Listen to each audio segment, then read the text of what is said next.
Hello friends, this is Mohan और स्वागत है आपका लर्न विद टेक्नोलॉजी में। मई महीने में हमने हर दिन डेली करंट अफेयर्स वीडियो को कवर किया है, राइट। अब वक्त है एक मंथली राउंड अप का। Yes, this is our May monthly round up video. So इस वीडियो में हम मई महीने की सारी इंपॉर्टेंट न्यूज को कवर करने वाले हैं। इससे पहले हमने जितने भी मंथली राउंड अप वीडियोस को कवर किया है उस सभी को आप इस आई बटन पे जाके चेकआउट कर सकते हैं। सो इस वीडियो को मैंने आपके बेहतरी के लिए कई सारे सेक्शंस में डिवाइड किया है, जैसे appointments, national, international, state, UTs, ranking portal, sports, defence, award और ऐसे कई सारे सेक्शंस। आप हर एक सेक्शन को ध्यान से देखें because every news is important for you and your examination. So without wasting the time चलिए वीडियो को शुरू करते हैं। Coming to the appointment section, सबसे पहले हम नेशनल अपॉइंटमेंट्स को देखेंगे। अजय कुमार बने हैं चेयरमैन ऑफ यूपीएससी। जस्टिस के सोमशेखर को अपॉइंट किया गया as the chief justice of Manipur high court. Alok Joshi बने हैं head of national security advisory board. Air marshal Narmadeshwar Tiwari को बनाया गया है vice chief of air staff. Then some international appointments. Robert Francis Prevost बने हैं 267th पोप। कामिल इद्रिस बने हैं सूडान के प्राइम मिनिस्टर। सालेम बिन ब्राइक बने हैं यमन के prime minister and Friedrich Merz बने हैं जर्मनी के नए चांसलर। सबसे पहली न्यूज़ है ऑपरेशन सिंदूर। ऑपरेशन सिंदूर को कंडक्ट किया था इंडियन आर्म फोर्सेस ने। It was a good reply given to the Pahalgam terror attack जो कि पिछले महीने हुआ था, जिसने पूरे देश को हिलाकर रख दिया था। ऑपरेशन सिंदूर का एम था कि पाकिस्तान ऑक्युपाइड कश्मीर में जो टेरर आउटफिट्स हैं उनको आइडेंटिफाई करना और उनको डिस्ट्रॉय करना। इसीलिए 9 टेरर आउटफिट्स को आइडेंटिफाई किया गया और उन्हें डिस्ट्रॉय किया गया। इसके रिटेलिएशन में पाकिस्तान ने भी जो हमारे बॉर्डरिंग एरिया से सटे जो सिटीज हैं उस पर टारगेट करना शुरू किया, वहाँ के जो एयर बेसेस है उस पर टारगेट करना शुरू किया। सो रेस्पॉन्स में इंडिया ने अपने कामिकाज़े ड्रोन को डिप्लॉय किया, जिसने पाकिस्तान के लाहौर एयर डिफेंस सिस्टम को ही डिसेबल कर दिया। और फिर इंडिया ने वहाँ के एयर बेसेस को टारगेट करना शुरू किया। और ऐसा बोला जाता है कि 20% of Pakistani air infrastructure, air space के जो इंफ्रास्ट्रक्चर एयरफोर्स का, that was fully destroyed. Current situation ये है कि दोनों देशों के बीच एक सीज़फायर एग्रीमेंट हो चुका है so that things come back to normal. India Japan को पीछे छोड़ के बन चुकी है दुनिया की चौथी लार्जेस्ट इकोनॉमी। सो हाल ही में नीति आयोग की 10th गवर्निंग काउंसिल मीटिंग हुई थी। इस मीटिंग में नीति आयोग के सीईओ वीवीआर सुब्रमण्यम जी ने ये कहा that India is now the 4th largest economy in the whole world. और उन्होंने ये आईएमएफ के रिपोर्ट के ऊपर कहा है। आईएमएफ के रिपोर्ट के हिसाब से इंडिया की करंट जीडीपी है $4.3 trillion. That's a very good number, right. उस रिपोर्ट के हिसाब से इंडिया दुनिया में ऐसी कंट्री है जिसका ग्रोथ रेट प्रेडिक्ट किया जा रहा है 6% से भी ऊपर over the next 2 years। And अगर ऐसा ही पॉजिटिव ग्रोथ रेट रहा तो इंडिया अगले 2.5-3 साल में जर्मनी को पीछे छोड़ के दुनिया की 3rd लार्जेस्ट इकोनॉमी बन जाएगी। अब यहाँ पे आपको नीति आयोग के सीईओ का नाम याद रखना है बिकॉज उन्होंने ये गवर्निंग काउंसिल मीटिंग में कहा था। देयर आफ्टर बिकॉज आईएमएफ का रिपोर्ट यूज हुआ था, तो आईएमएफ का हेडक्वार्टर्स कहाँ पे ये भी आपको याद रखना है। आईएमएफ का हेडक्वार्टर्स है वॉशिंगटन डीसी, यूएसए में। इंडिया का पहला AI powered real time forest alert system आया है मध्य प्रदेश में। इसका एम है to enhance forest conservation efforts. Madhya Pradesh और राजस्थान में ही आ रहा है इंडिया का पहला inter state cheetah corridor. Now this corridor will span across 17,000 square kilometres. Its aim is to connect key reserves such as Kuno, Gandhi Sagar and Mukundara hills to provide free passage for cheetahs. Justice Bela M Trivedi, who is the 11th women जज in the history of Indian supreme court, उन्होंने अभी हाल ही में retirement ली है। Supreme court ने एक mandate जारी किया है कि minimum of 3 years of legal practice is necessary as a prerequisite for applying to the civil जज जूनियर डिवीजन पोस्ट। अब ये जो रूलिंग दी है जिस बेंच ने, उसको हेड कर रहे थे हमारे देश के सीजेआई बीआर गवाई जी। अगर मैं आपको बोलूं कि मंथ के एंड में आपको एक कंपाइलेशन मिलेगा, उस कंपाइलेशन में उस महीने की सारी इंपॉर्टेंट न्यूज़ कवर्ड रहेंगी जो आपके एग्जाम के लिए भी बहुत ही बेनिफिशियल रहेंगी। तो कैसा रहेगा? So I want to introduce you to our compendium course on current affairs. अब इस कोर्स में आपको पूरे साल हर महीने एक मंथली कंपेंडियम देते हैं। इस कंपेंडियम में उस महीने की सारी इंपॉर्टेंट न्यूज़ को कवर किया जाता है ताकि आपको एग्जाम में पूरी बेनिफिट मिल सके। आपकी बेहतरी के लिए हमने इस कंपेंडियम को कई सारे सेक्शंस में डिवाइड किया है, जैसे appointments, national, international, state, UTs, defence, ranking portal initiatives, awards, important days, obituaries और ऐसे कई सारे सेक्शंस। आप इस कंपेंडियम को किसी भी जगह पर और किसी भी डिवाइस पर एक्सेस कर सकते हैं। अगर आप एक ऐसे एस्पिरेंट हैं जो एसएससी, रेलवेज, बैंकिंग, डिफेंस ऐसे कई सारे गवर्नमेंट या कॉम्पिटिटिव एग्जाम्स की प्रिपरेशन कर रहे हैं, या फिर AILET, CLAT, DLLB, MHCT और ऐसे लॉ एंट्रेंस एग्जाम्स की प्रिपरेशन कर रहे हैं, then this compendium course is a must for you. साथ ही साथ अगर आप इन दोनों एग्जाम का प्रिपरेशन भी नहीं कर रहे या फिर एक सोर्स पकड़ के बस जो भी दुनिया में चल रहा है उसको देखना चाहते हैं, अपडेटेड रहना चाहते हैं उसके संग, then also you should check this course. इसका लिंक आपको डिस्क्रिप्शन में दिया हुआ है। इंटरनेशनल सेक्शन से सबसे पहली न्यूज है, Angola becoming the 123rd member of ISA।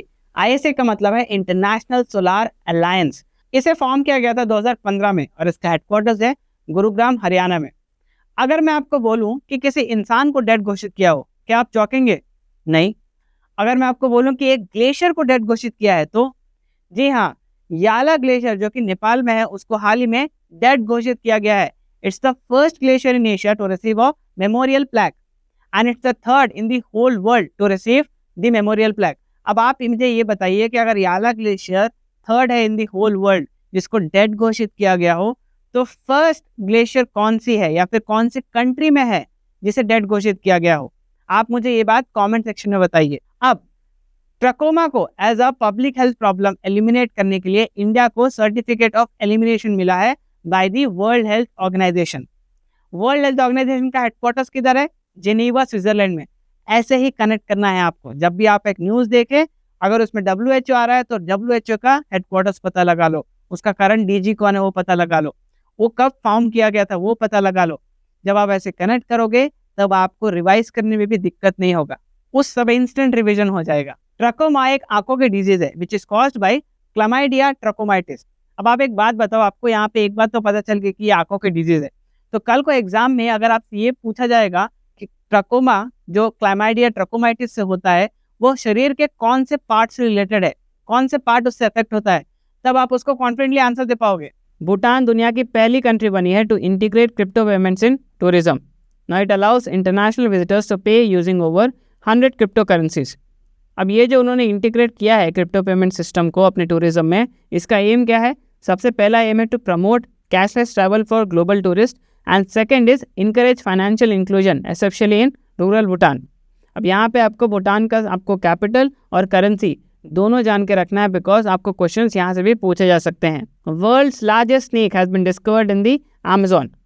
अब ये जो कंट्री है इसका नाम है इक्वेडोर, और इस स्नेक का आपको साइंटिफिक नेम आप नोट कर लीजिए, बिकॉज साइंटिफिक नेम से क्वेश्चंस पूछे जाते हैं। अगर आप एक ऐसे एस्पिरेंट हैं जो SSC, रेलवे, बैंकिंग और ऐसे कई सारे गवर्नमेंट एग्जाम्स की प्रिपरेशन कर रहे हैं, या फिर CLAT, AILET, DLLB ऐसे कई सारे लॉ एंट्रेंस एग्जाम्स की प्रिपरेशन कर रहे हैं, और आप चाहते हैं कि आपकी प्रिपरेशन में कोई रुकावट ना हो, आप हर दिन पढ़े और आपने जो भी पढ़ा उसका टेस्ट दे और अपनी प्रोग्रेस खुद ट्रैक करें, तो आप चेकआउट कर सकते हैं हमारा current affairs for all competitive exams का कोर्स या फिर current affairs for law entrance exams का कोर्स। इन दोनों कोर्सेज के लिंक आपको डिस्क्रिप्शन में मिलेंगे, so do check it out. State duty section में सबसे पहले है मिजोरम, जो बनी है इंडिया की फर्स्ट फुल्ली लिटरेट स्टेट।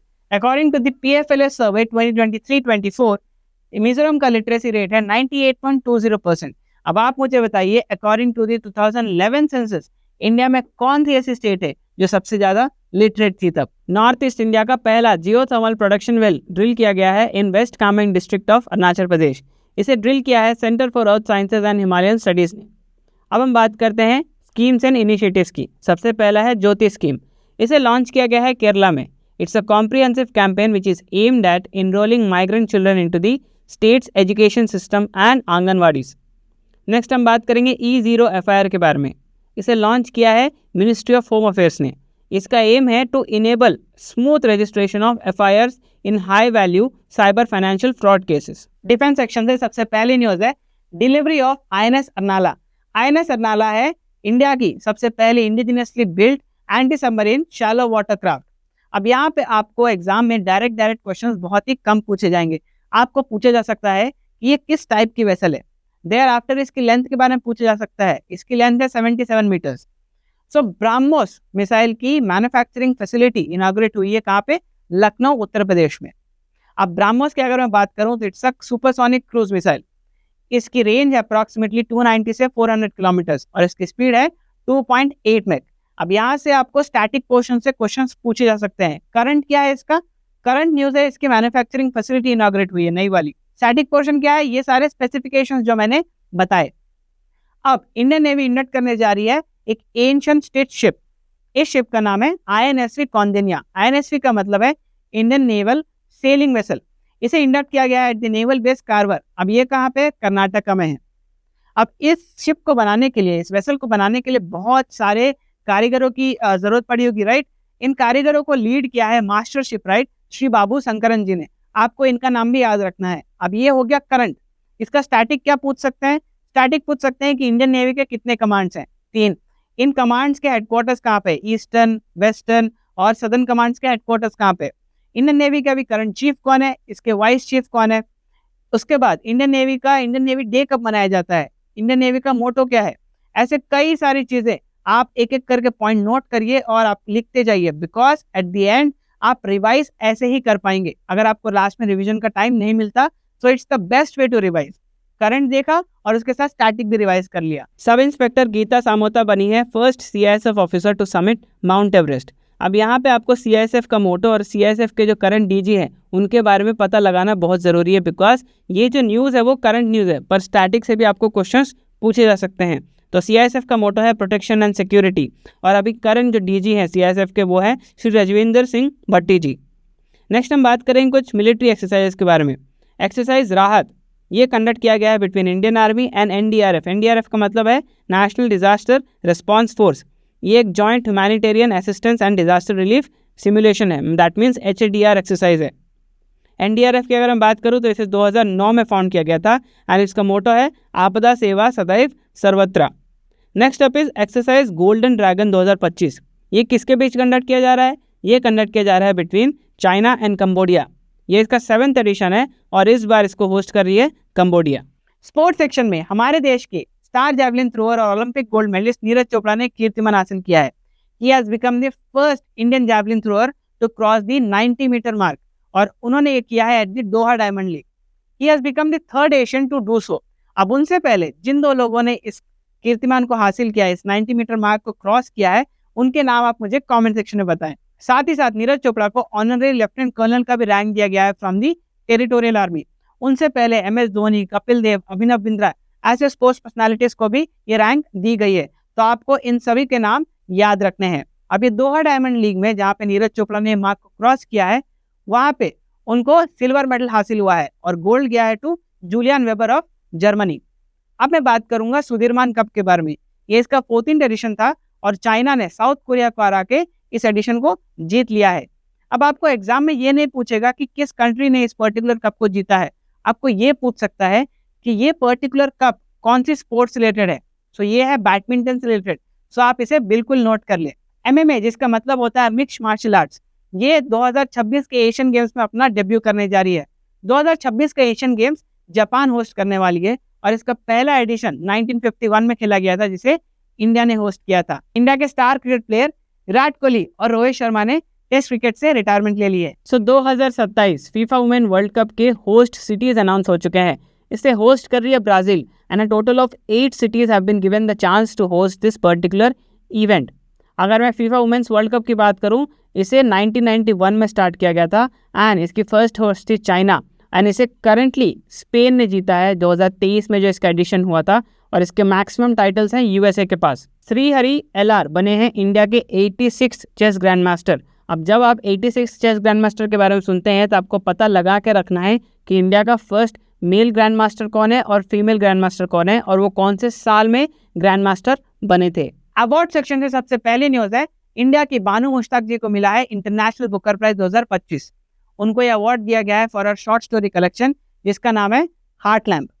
अब उनकी जो शॉर्ट स्टोरी कलेक्शन थी वो कन्नड़ा लैंग्वेज में थी, कन्नड़ा से इंग्लिश में उसको ट्रांसलेट किया है दीपा बास्टी जी ने। अब आप मुझे बताइए कि who was the first Indian to win the international Booker prize. Bhuvan Ribhu बने हैं first Indian lawyer to receive the world law congress honour. Now this honour acknowledges his commitment to eradicate child exploitation through legal reforms, court interventions and advocacy. Brazilian scientist Mariangela Hungria को दिया गया है world food prize 2025. Now she has been awarded for her groundbreaking research on biological nitrogen fixation, which is a natural process that enables crops to grow with fewer chemical fertilizers. अगर मैं world food prize की बात करूँ, इसे सबसे पहले 1986 में establish किया गया था and the first time it was awarded was in the year 1987. क्या आपको पता है कि पहली बार इसे किसे अवार्ड किया गया था? इसे पहली बार अवार्ड किया गया था to MS Swaminathan, who is also known as the father of green revolution in our country. He became the first Indian and the first person overall to receive the particular prize. Next हम आते हैं report ranking portal section में. इसमें सबसे important है human development index 2025. इस index में सबसे टॉप में है आइसलैंड और इंडिया का रैंक है इसमें 130 out of 193 countries. Now do you know that India's life expectancy at birth rose from 71.7 years in 2022 to 72 years in 2023, the highest since the index inception. अब मैं बात करूंगा कुछ इंपॉर्टेंट किताबों के बारे में. सबसे पहला है जनता की कहानी, which is the autobiography of Bandaru Dattatreya, who is the governor of Haryana. Next up we have The Diary of a Cricketer's Wife. It's a memoir of Pooja Pujara, who is the wife of veteran Indian cricketer Cheteshwar Pujara. Video के and में हम कुछ important days को देख लेते हैं. सबसे पहला है international labour day on 1st में, world tuna day on 2nd में, World Press Freedom Day on 3rd में, 64th anniversary of Border Road Organisation को ऑब्जर्व करते हैं हम ऑन 7th में, World Thalassaemia Day and World Red Cross Day on 8th में, national technology day को हम ऑब्जर्व करते हैं ऑन 11th में.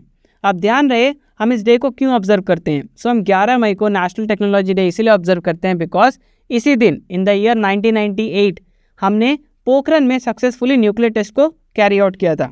Next up we have International Day of Living Together in Peace and International Day of Light on 16th of May, International Tea Day on 21st of May.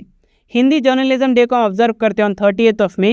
And क्यों observe करते हैं? Because इसी दिन हमारे देश का पहला हिंदी न्यूज़पेपर पब्लिश हुआ था जिसका नाम है उदंत मार्तंड, और ये हुआ था इन द ईयर 1826.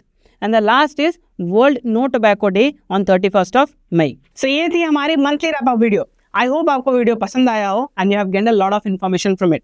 आपको वीडियो कैसा लगा हमें कमेंट सेक्शन में जरूर बताएं.